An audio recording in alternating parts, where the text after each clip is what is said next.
Hi, my name's Helen and this is my channel, Helen Mary Jo. If you're new here, then welcome. If you're returning, thank you. And if you're a Hellsbill, hello. A few people have noticed that I did...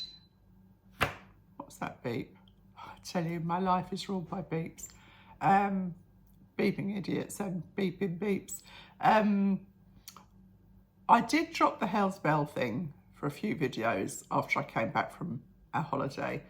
And it was kind of a little tester really, and I know some people don't like it and lots of you do like it, and so I'm just going to kind of mix it up a little bit just to see, you know, how it goes really. No real reason. I love the fact that there's so many Hellsbells out there, and that is just hell apostrophe s bells, lovely ladies that watch the channel. So I'm here today. I feel like I should be reading the news because I've got my papers in front of me. Before I do that, this is a question and answer video, by the way. I should have said that straight off. Thanks as ever for all the lovely compliments. Obviously there's 2 giveaways that I'll be drawing the winners of probably in 1 or 2 of the next videos. So watch out for that, because I will say your name and it might be one of these usernames, which is quite hard to actually it's not very catchy. And I will put it in the description box as well. So then you need to contact me with your details so that I can send you either one of these mugs. I've got my cup of tea here, I'm absolutely gasping, or the cashmere scarf / shawl. Don't really know. I think a shawl is kind of wider. It's not a hugely wide one, but it is very, very lovely. And if you've got silver hair or whatever, it'd be just absolutely perfect. Anyway, today is questions and answers. Now, I'm going to do this in kind of 2 parts. The first part is just me. And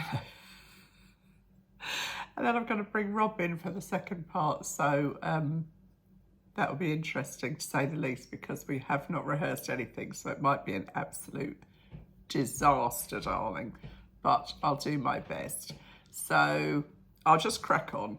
And it was interesting to me what people wanted to know about me. And then I thought, well, that's exactly the sort of thing that you would have asked somebody if you'd have had the opportunity.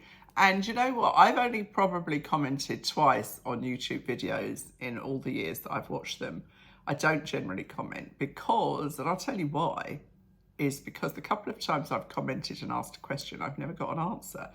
And so I kind of feel like, what's the point? And as you know, and I don't get me wrong, I mean, some of these people are huge, and so obviously they can't answer everything.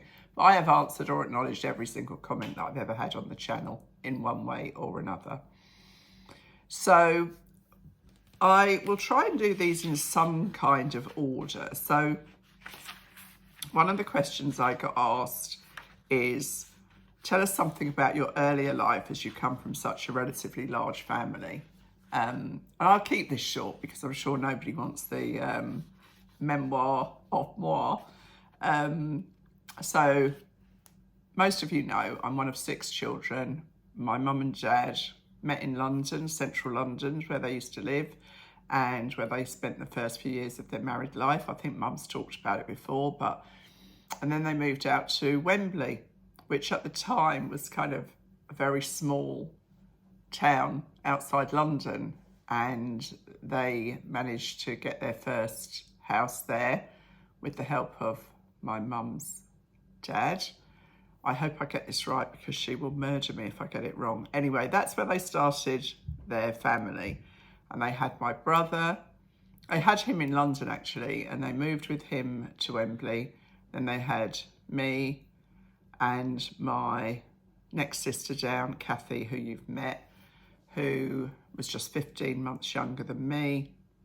And then they had my next sister down, who is Antonia. And then they had my next sister down, Jackie, who you've met, in Wembley. And we were there until I was 11. And then we moved just outside Wembley, nearer to Harrow, and they had my younger sister, Frances. So one son, 5 daughters, my poor dad, my poor brother really. And then my brother went on to have 3 daughters, so. But he's got loads of grandsons now, so that's made up for all of that. And yeah, my dad worked as an electrical engineer, and then he went on to have his own business. And mum obviously was spent all her time bringing us up, and then she worked in the office for my dad and played a major part in his success. And then my brother went on to run that business, own that business, and he is now retired as well. So we had a very happy childhood. We were very, very lucky, 2 loving parents who did everything they could for us, and privileged. I don't know why I'm getting emotional. Mad, isn't it? Quick cup of tea.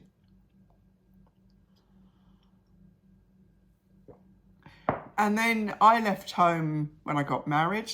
You know, I did that traditional path. I was very traditional. I shan't elaborate except to say, no, I won't even say that. No, I won't even say that. But yeah, very traditional. So I left home and from our house, got married in church, and then went on a little honeymoon to my mum and dad had a house on the Isle of Wight, and we had a week there, and then we went home to our own house that we'd bought, and it needed everything doing to it. And that first year of our married life was awful. It was awful. I hated it. I think because I was so used to being in a busy house, to be just Rob and I, and the house was pretty awful actually. And I'll never forget, the people that lived there before us had 2 cats, and when the cats left, the fleas needed to find somewhere else to live, and so they were all in the carpet, and I got bitten alive, and I just cried and cried and wanted to go home to my mum and dad. Oh, honestly, it makes me laugh now, but crikey, it was a long, long time ago. I mean, we've been married nearly 47 years, so it's unbelievable where that time has gone. Anyway, we had a very happy childhood, you know, loads of ups and downs and loads of rows with sisters and brother and all the rest of it. But overall, we were very blessed, and we all had good health. And Dad died 25 years ago, nearly 26 years ago now. And Mum has done very well on her own, as you know. So that's all. What did you do with your time before YouTube, and have you got used to having Rob at home? Do you both get up and go to bed together, and are you needing alone time? We don't get up and go to bed together. Only on holiday we do that. Here, I go to bed early, Rob goes to bed late. I get up early, Rob gets up late. And that took me some time to kind of adjust to, and also realise that my way isn't necessarily the right way. It's just the right way for me. I'm a real early bird, and Rob is I'm a lark and he's an owl. What can I say? It drives me a little bit mad, but there's, you know, pick your battles and all that. And no, I haven't got used to him being at home, and I'm not sure I ever will. Of course I will, but it's very difficult. Very, very difficult. I'd like to ask you if you've always been so confident. You always look so comfortable showing us clothes. That's a very interesting one, because actually I'm not confident at all. Well, I kind of am. I don't know. I come across so confident, but I really lack in a lot of self-confidence. I don't know why. It's just the way I'm made, and that can be very challenging. But I enjoy this. I enjoy this. I've always helped friends with finding clothes and getting ready for big events and things like that, right through from doing their hair, makeup, choosing their outfits with them. You know, I'm just that person.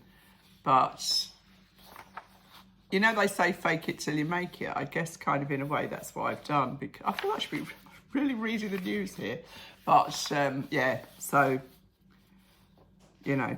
I had another question here about, where was it? Oh goodness, where was it? Supplements, vitamins, diet changes that you have found to keep yourself healthy and trim. I don't know about the trim bit because I am still classified as obese. That's just a fact, so don't argue with that. It's a fact. Nearly out of the obese category, but I am still obese, and every day is a battle, as anyone knows that's had a lifelong issue with health. And I'm not going to talk about weight really because I've talked about it too much in my whole life. I've given it so many hours and so much oxygen. Those who've followed me for a while will know that I started taking a magnesium supplement on here that somebody recommended from the channel, and that has transformed my life. I have not had IBS for over 6 months now. Don't ask me why. I didn't even make the connection at first. It was probably a month before I thought, that's funny, I can eat that and not get what I used to call a stomach. So that's been transformative. And equally, that has made me think, well, that was just a little tiny tablet that's basically cured my IBS. Long may it last. I mean, goodness me, I'm not recommending it. I'm not saying anything of the kind. I can only speak from personal experience. Now, here's another one. I have worked with Naturecan before. They asked me to trial this for me, not trial it as in a guinea pig. And this is called NMN. And I have got some notes here because, you know, I'm useless at this stuff. But it basically promotes anti-aging, cell repair, and helps maintain a healthy DNA, whatever that means. And there's a lot of buzz about this in the health industry at the moment. It's just one little tablet or capsule once a day. I think it's what I only take it once a day. I'm hoping that's what I'm supposed to do. Yeah.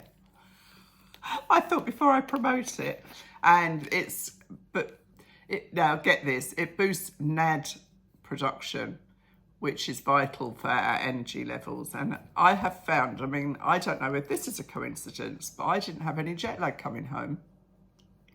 That's the last few times I have flown home after a long haul flight, it's taken me about 7 or 8 days to get over the jet lag, and it didn't. But NAD stands for, wait for this, nicotinamide, adenine, and dinucleotide.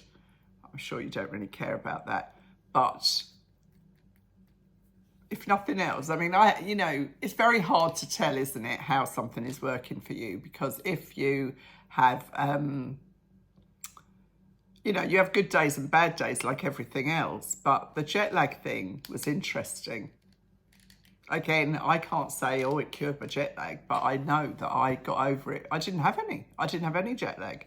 So whether that was just luck, good fortune, I don't know what, but I have got a 15% discount code, and I will put that, it's just Helen, but I'll put it in the description box, and I'll put it on the bottom of this video. So, you know, as I say, before the magnesium, I wouldn't have really, I've always been skeptical, put it that way. And as I say, I can't say that this is making a huge difference, but I feel pretty good. What else? Oh, this is a bit of a difficult one. I was very unhappy at work for the last couple of years of my working life. I suffered badly with depression during that time, and I was bored at work. I didn't have enough to do, and I went on a very steep downward slope to depression, and I hated it. I hated being at work. The last year or so, I can honestly tell you that if I had thought that falling down the stairs or throwing myself down the stairs would have only meant a broken leg, I'd have thrown myself down the stairs just to get off work for a period of time. I mean, that's tragic. That's when you know something has to change. But I was well paid, and so they had a very good redundancy package, and so I hung out for that, basically. Would I do the same again? Probably. But I think now, this Helen wouldn't have put up with that when I was there. But I had no real training as a manager. You know, at one point I was managing about 6, 7 people, and it was very difficult, very difficult. But there we are. That's all ancient history now, because I've actually been retired 11 years. coming up May next year, 11 years.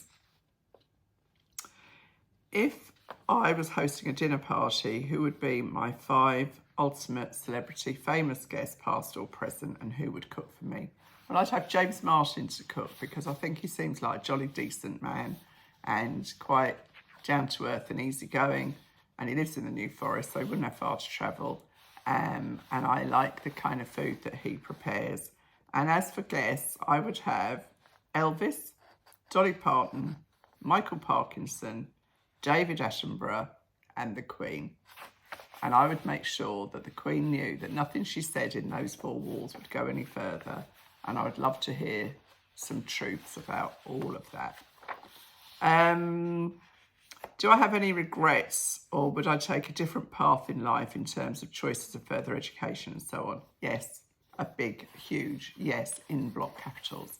Now, I don't regret anything because I think that's pointless. What's the point of regretting anything? You can't change it. You can't change the past. You can only try and influence the future.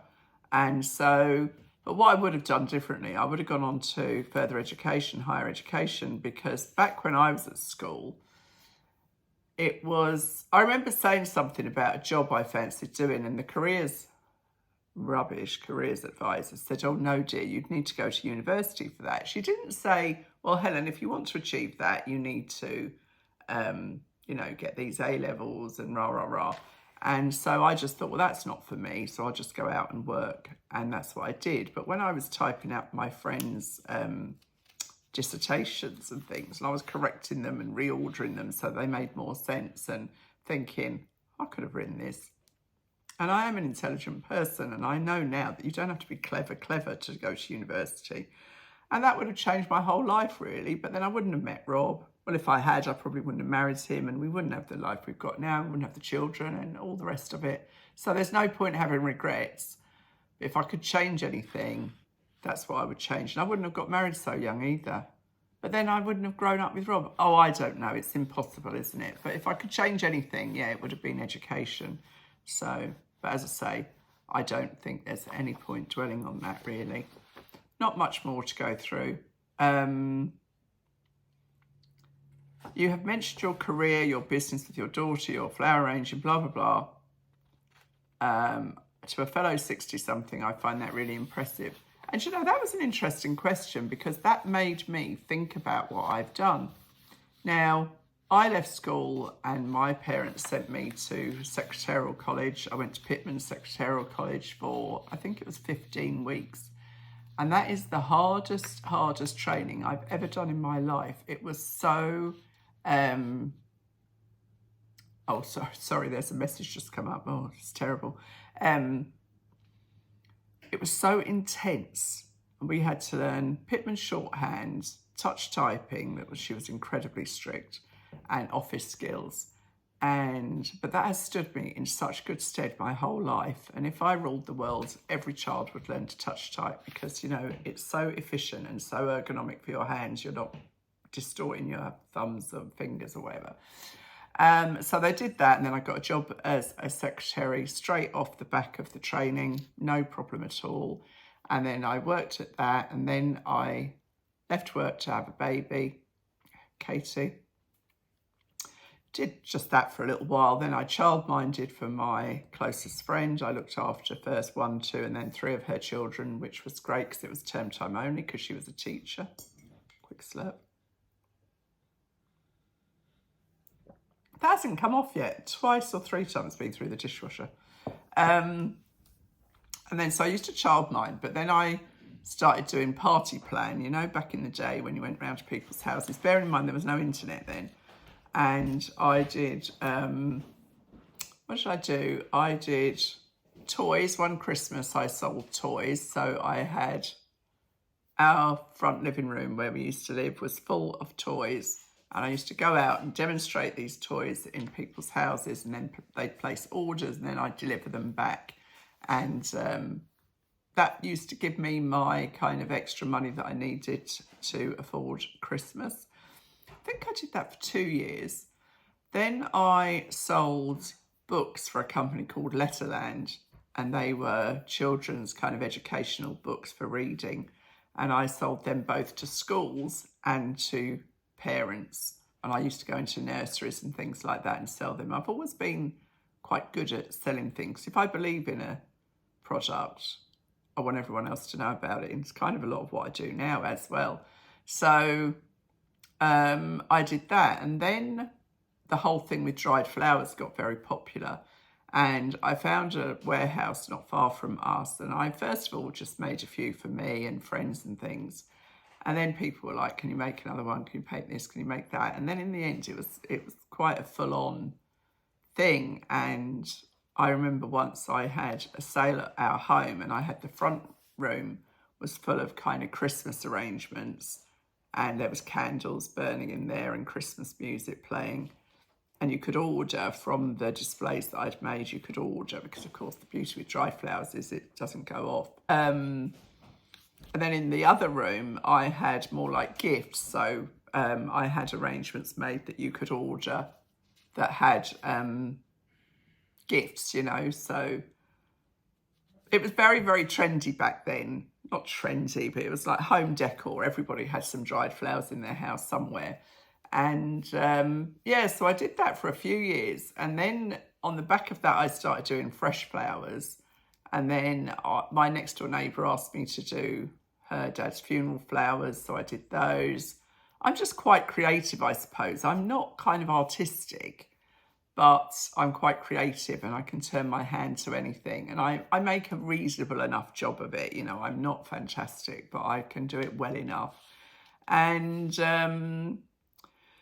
then I stopped doing that because Henry by then was, I think, 10 or 11 and going on to senior school. And then that's when I got my first kind of employed job. And I went to work in our local school as the secretary there on a temporary basis. Then I worked in another school as the secretary.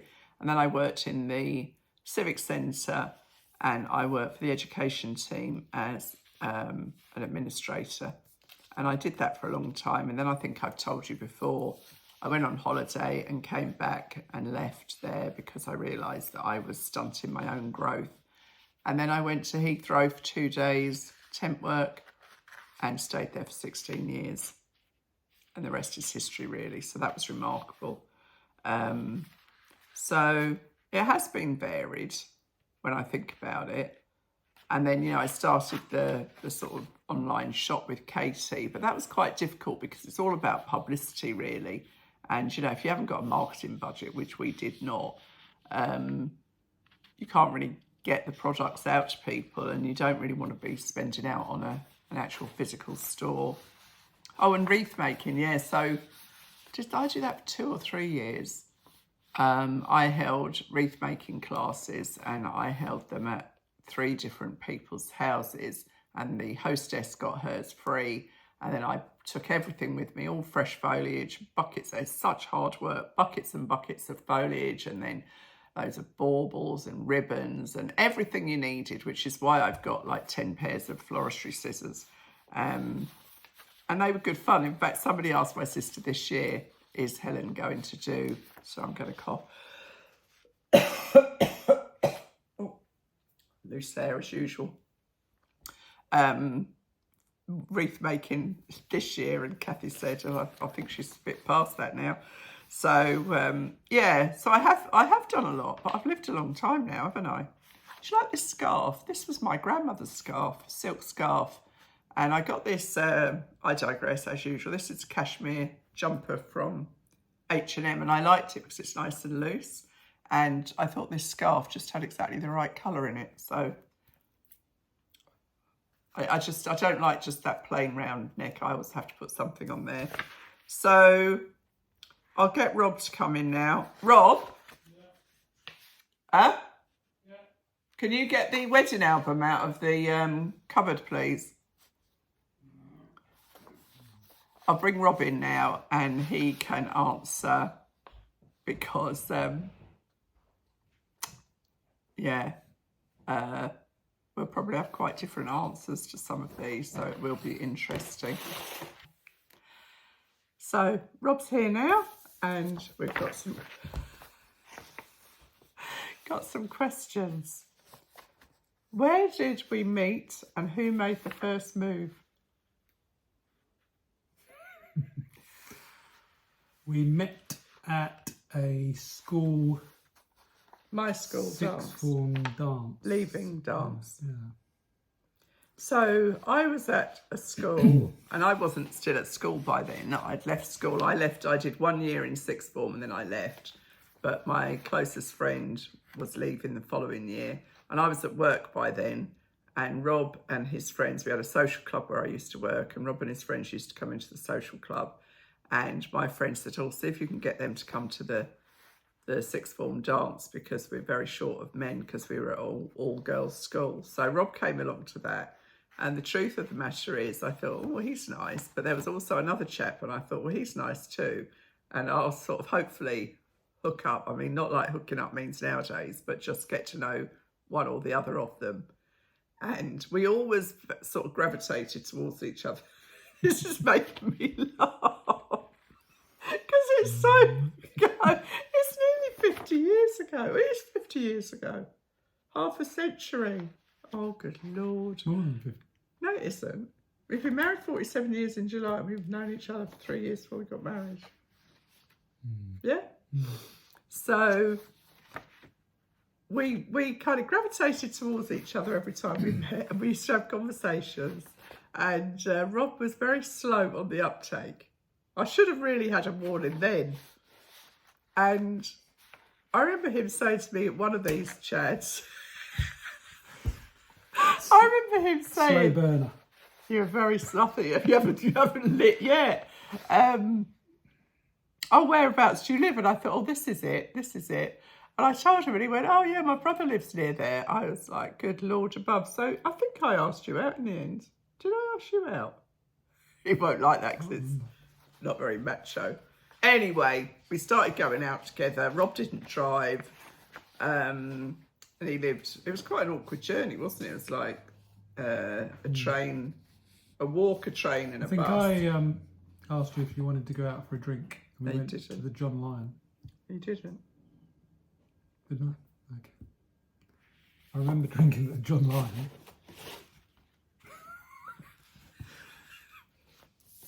Yeah, we did go for a drink. Anyway, whatever. It's all history now. Oh my goodness. Rob, what was your first impression of Helen?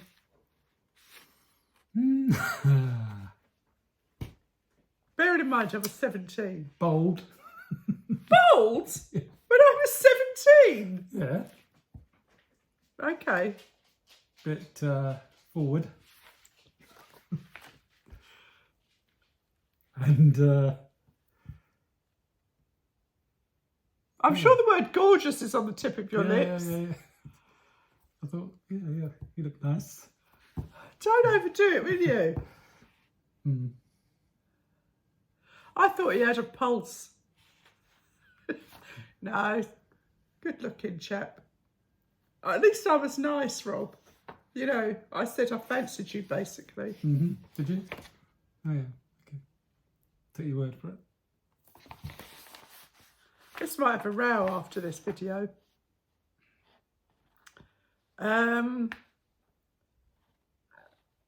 How long did we know each other before we got married? 3 years, wasn't it? Was it 3 or 2? Well, I was 18. I was just 18 just after I met you. And I was 21 when I got married.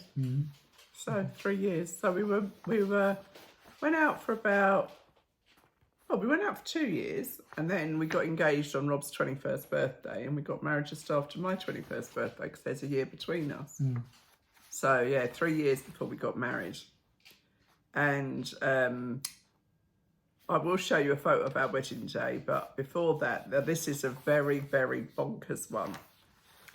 Rob and your son-in-law have a connection. What's the connection?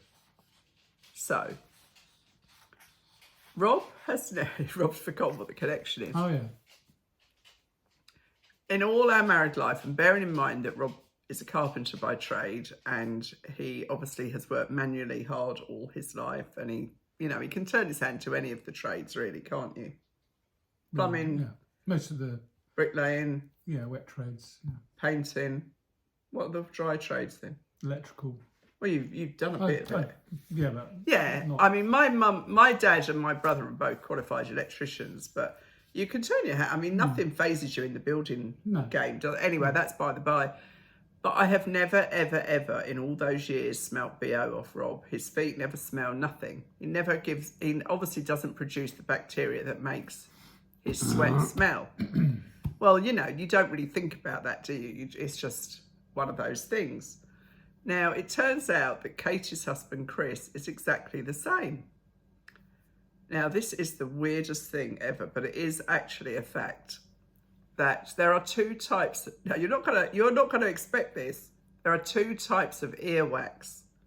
There's wet earwax and there's dry earwax. What kind of earwax do you have? Dry. Dry earwax. And Chris has dry earwax too. And that means that their sweat doesn't smell.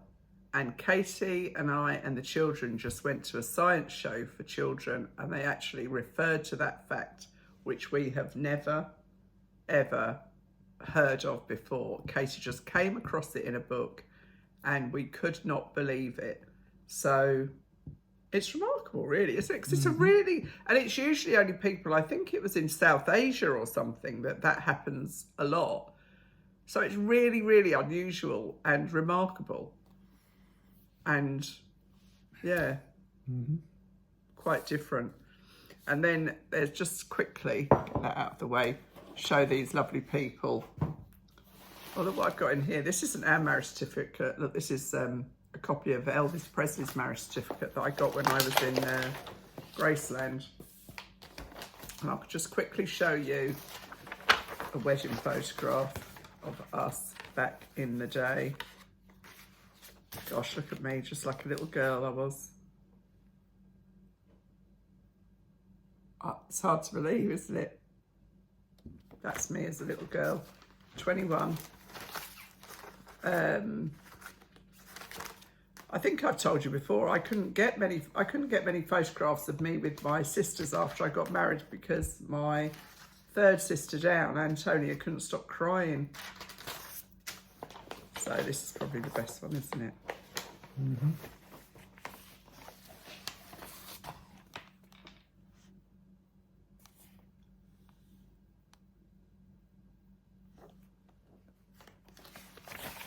How long ago does that feel? Many, many moons ago. Mum made my dress. My closest friend wore it on her wedding day, and then it went into the dressing up box. This is Rob's family on our wedding day. That's just him and his brothers and sisters. And that's not even all of them, is it? There's two missing from that. Mm-hmm. Anyway, so that is a potted history of us. And yeah, and now we've been married all those years, got 3 beautiful children, 4 grandchildren, and touch wood, everybody right now is in good health. And I think we're very, very lucky. Got anything you'd like to add? You're a man of few words, aren't you? Mm-hmm. It's all going very well. How is it going? Somebody asked me how I'm getting used to you being at home all the time. How's it going, your retirement? Up and down. What's the up? Oh. We have good days and bad days. No, what are the up days?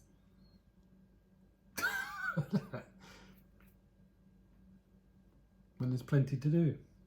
There's always plenty to do. What are the down days? When things don't go well. Like what? When things get forgotten.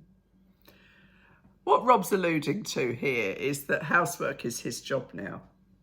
That is the biggest bone of contention for me, isn't it? Mm-hmm. It's very difficult, but we're getting there. We're getting there. Mm-hmm.